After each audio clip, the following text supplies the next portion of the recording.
Episode 14. We are here at Golf Strong HQ. Peter's back from his halls. It's good to have you back. Thanks, Billy. It's good to be back. How did it all go? Yeah, great. We would normally go to Portugal, typically, I suppose, on our family holidays. We changed it up this year. We went to Cambrils. We won't go into this too much now because it's a golf podcast. So, no, good time, great time to be away as a four. Kids had a great time. I went down, I'd say, 1,000 slides, which is all part of it. Good gym there, which is great. So the pools would close every day from 2 to 3. So we'd go back and I'd head off and just get a session in. And yeah, it was good. It was active. You'd get a bike, throw my 2 into the trailer, cycle around the place. So no, it was nice. It was nice. Probably could have done with another day or 2, but yeah, really good. I'd say we'll go back there next year. As a type A, or someone who's constantly getting after it, did you intentionally try to switch off? How did you go about that? Yeah, I find it hard. It's just I find that hard. So I obviously make an attempt to stay off the phone a bit, stay off social media a bit, albeit like still, I suppose, keeping an eye on what's going on. But yeah, I try to read a bit more. I'm reading a couple of interesting marketing books now at the moment, and I suppose when you go away from the environment you're used to, you probably do afford yourself a bit of time to think about different things. So that's healthy as well, So switch off, yes, I did feel like I did switch off. Sure, you're so involved in what the family are doing anyway. You're kind of, your mind is in that place, so that was good. I probably did a much better job on that. So I suppose, yeah, it was good enough. Great. So we're like end of August now, out of nowhere, the summer has passed us, or has passed us by the red knots.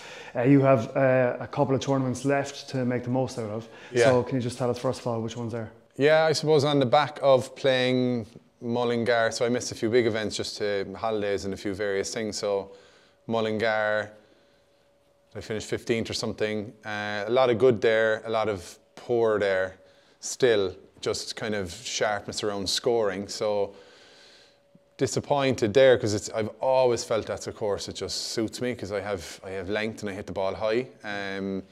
Similar to the time I won the Close in Tullamore, it's a similar type of course. Like I won that tournament with high ball flight and high fading ball flight in particular. So anyway, let's say I haven't mastered Mullingar yet. Coming up, Irish Mid-Am this week. I've won that tournament twice. I'd love to win it again. Just it's a national title, so I have 5 national titles in my head. I'd love to keep building on that. So then we have the Pinergy Woodbrook Scratch Cup on the 1st of September.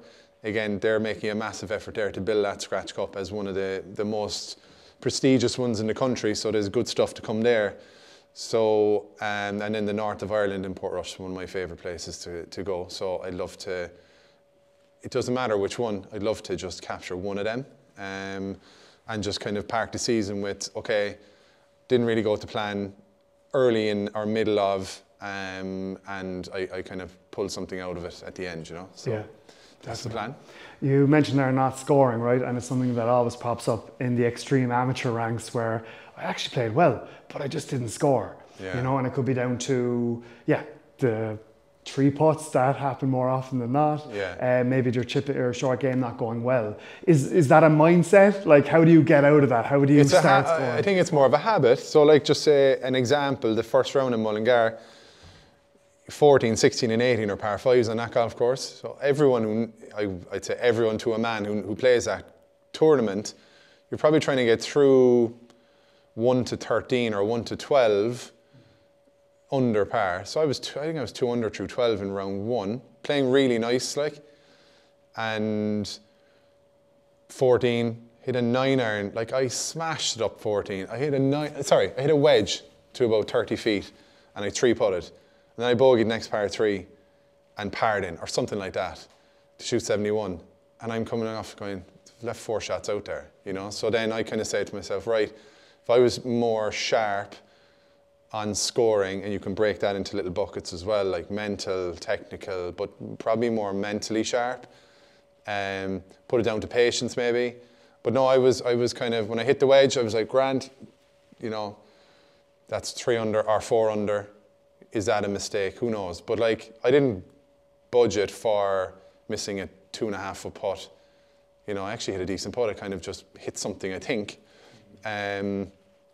But you're walking off that green feeling like that's actually a bogey. So there's a bit of, bit of a mental adjustment there. Then you bogey the next, and then you're kind of slightly, and I didn't really lose my head or push at all. It didn't birdie 16. I didn't birdie the last, going in with a wedge, like, you know what I mean? So again, like taking all the heat out of the hole with good drives. Did that cost me pushing on then? Yeah, potentially, because if you shoot 67 there, you're kind of, right, hammer down then, No, I did the same thing in Cork, shot 67, led, and went backwards, finished 10th there. So there's a lot of trending like that's been kind of going on. I'd love just to, in the past I have done that and kept the hammer down and gone away and did a good job there, like, So that's the crack there. It's going to come in. Yeah, no problem. Yeah. I can't. Right. Patience is huge, and the more I play, the more I notice this. So I was speaking to Kieran Sullivan, a golf strong man, last night on the course about this. So President's Prize last week. I mishit over right on a par 3, and there's another group coming down the fairway. I had time. I could just let them play through. But I said, fuck it, I'll go. I'll go and like almost hope for the best. Obviously, duff, followed by the next two were teeing off then, so it's 2 and 2. And I tried to hit my next shot then, duff that. Automatically, you're scratching that par 3, like, you know what I mean? Yeah. So my point to Kieran, or we were chatting about, was like, patience is a skill in itself. It is, yeah, and that's hard. That scenario is difficult, like, and it's yeah, patience, but it's easy to be patient when you're playing well. There's the other side of that too. Like, all these things tend to fall into place, or the ducks seem to align when you're playing well. So it's kind of, right, chicken or the egg. Like, do you need one or the other first? You need to put them all in place. Like, if I just say Mullingar, you go there, and for whatever reason you're just in a better mindset. Or you're kind of clearer or freer, or like a little bit more flow, or you're just more patient, you're breathing easier. There's not a lot of, need for something to happen. Yeah, forcing it. Yeah, a little bit. So if I'm brutally honest, was I probably going up there? I wanted to go up there and shoot numbers. And funnily enough, then in round 3, I was 3 over through 10 and shot 2 under for the round. So I played the last, 8 holes in 5 under, but really took advantage of the 3 par 5s coming in, you know what I mean? And I played them properly. I took advantage of my length, let's say, and like that's what missing a 4-footer for birdie on 17 is probably the most difficult hole. And then you're right, if you put that together with round 1, you shoot 65 maybe, and you're kind of right. That's what I see myself able or should be doing if everything was lining up, So you're just trying to see, right, if I've done it before, what do I have to do again for things to line up for you to just execute on those things, Yeah, definitely. So, so you didn't hit balls last week, and you're back into the swing of things now with the Mid-Am on Friday. How will you approach your preparation this week from a golfing? Yeah, not ideal, if I'm honest. Again, we came back late Saturday night, prepping the week on Sunday, get back into it. We're busy with clients. I think there's a lot more in the fitness business. You'd have your regular people, obviously, and then you'd have people who are kind of coming back. So I think there's a lot more people coming back earlier this year, which is great. So doing a lot of that type of thing. So hit some shots yesterday in the swing room. I'm going to practice today. I'll practice tomorrow, and then round 1 on Friday. So yeah, I haven't played Tipperary Golf Club, so the plan is on Thursday I'll go and walk the course, just get an idea of what strategy is needed, and just try and go and enjoy it and see how we get on, Lovely. And for, again, just casual golfers, or again, the extreme amateurs approaching the end of the playing season, coming into September and definitely October, what would your advice be to get the most out of it and to kind of like, again, help you be excited for the next one? This is a great one, because I'm hearing it here in the gym even this morning. Oh, we'll be lift cleaning and placing soon, so before that happens, I need to, that's a rabbit hole potentially, and I know a lot of people will have certain handicap goals and trying to almost force it. The advice would be to try and avoid that, obviously. Like, who knows what the weather's going to be like between now and October, let's say, but if we all said mid-October, the winter is in, or certainly when the clocks go back, the courses go back to the thing I hate, the 13 and 15 hole, 9 hole, but it's just the way it is in this country. There's no way around it. I suppose where we are now, people are kind of saying we're at the latter end of the season. That's true. It's just to keep working on what you're working on, and you know, handicap is just a metric of where we're at. Some would say that the current handicapping system is maybe flawed in that regard, but it's not to push. Like if you're pushing, you're bringing in frustration, irritation, which brings on tension, which brings on X, Y, Z. Like you can't really free it up. So, you know, if there's things you enjoy, like your team events or your scrambles or four balls, you stick with them. But like if you're building up to your competitive rounds, I actually don't know what way that you know, nominating casual golf goes from a 9-hole to an 18-hole perspective. But if you can blend that in during the week, that's definitely, if you feel you can free up a little bit more, but still add that into your structure during the week, it's probably a positive. I know there's new regulation around what you can, or how many you can have in your handicap or whatever, but even if you're using it to prepare for your competitive round. It's funny, I had a chat with a client this morning. They're preparing for the President's Prize. So I'm like, okay, listening to that story. And we both know who it is, right?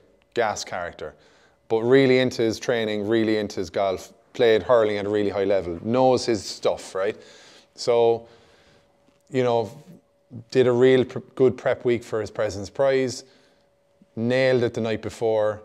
President's Prize didn't happen. Disappointment, but still upbeat about the prep, right? So this prep style we would have really worked hard on, you know, as me with him and you with him. First question I asked, did you video it when you were playing well? No. Right, so when you're playing well, really, really to video it and see what it looks like and what the flow is like and how athletic you're moving and so on and so on. What happened, he was telling me about the shots he was hitting, same type of pattern he was doing when he was nailing it. How'd you feel in your movement?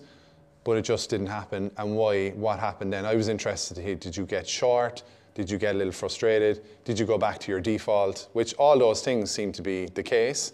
So the bigger picture there, did he build the President's Prize up to be something that it didn't need to be? It was just another game. So that slippery slope, let's call it, could be also compared into people, right, let's say I'm at 10.5 handicap, I need to get down to single figures before cutting goes or whatever qualifying rounds go. I just be careful around that and just to stick with the process. But, you know, if it yields something but you feel you're on a better path, that's enough. You know what I mean? That's enough. That creates goals that you can apply then with your coaching team or whoever you work with in the winter to just come out better for next season. Like it just needs to be treated that way. Lovely. Another way to come out better next season will be to join us on our Quinta Lago trip in October, of which we have a couple of spaces available. 4 spaces. Yeah. We need to fill this up, like, so. We do? Itinerary, what to expect for anyone who does not know yet. Yeah, like we have, I mean, we're pretty much ready to go anyway. It's just, you know, there's a couple of more spots that we would love to fill just to get that extra 4-ball, that additional 4-ball, like 32 is our number. So we're nearly there. I suppose if anyone is thinking about it, and we're getting lots of emails of people who are thinking about it, we are doing another trip in March, and a lot of people are saying, maybe not this one, but I'll definitely do the next one. But if anyone is thinking about it, whether they're on their own or in a group, like we have a lot of people who have signed up who are just single golfers traveling on their own, who are willing to just blend into a nice community of golf and wellness and golf and fitness. So like we're going to do a really good job, like myself, yourself, Keith Egan, Darren Prince is going to be there doing his physio magic. You know, it's important that people understand that it is about their fitness, their movement and their golf all rolled into one, and being in a really, really nice, cool place in Quinta Lago. Hotel is really nice. We have the itinerary done for the whole trip. You're just basically going to show up and we'll do the rest. So nice early tee times this time round, just for, you know, just to play it around. Because we did it the last time we played in the afternoon. I think we just felt that it gave us time to do the classes in the morning, which was great, but people liked to have a bit more time to do their own thing during the day. So we're kind of filling that time up now with some of it optional. Like it's all optional, but I think most people buy into it to do your movement class or your cool down class in the afternoon after the golf, which will be competitive. Again, that's optional, but you know, there's an ongoing competition and team events there. We'll run all of that. But we're going to do more, let's say, private workshops around people's ability to navigate around the gym in certain areas. So everyone is different, everyone has different goals. We'll tend to that as best we can. And people will leave there then with actual structured ways to practice, ways to train after the trip, and obviously our agenda is to just keep growing the community. But I think it's that simple. But the great thing for us is most people on this one were on the last one.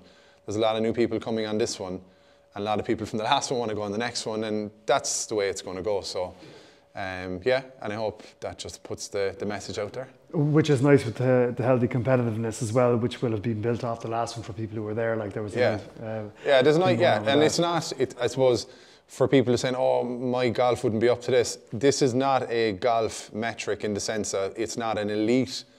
We want to have a high performance feel to the trip for non-elite golfers. I think that's a big thing. And you know, there's ladies coming on the trip, there's men coming on the trip, handicaps from low to high. That really is the blend. But I think the commonality between everyone is people are there.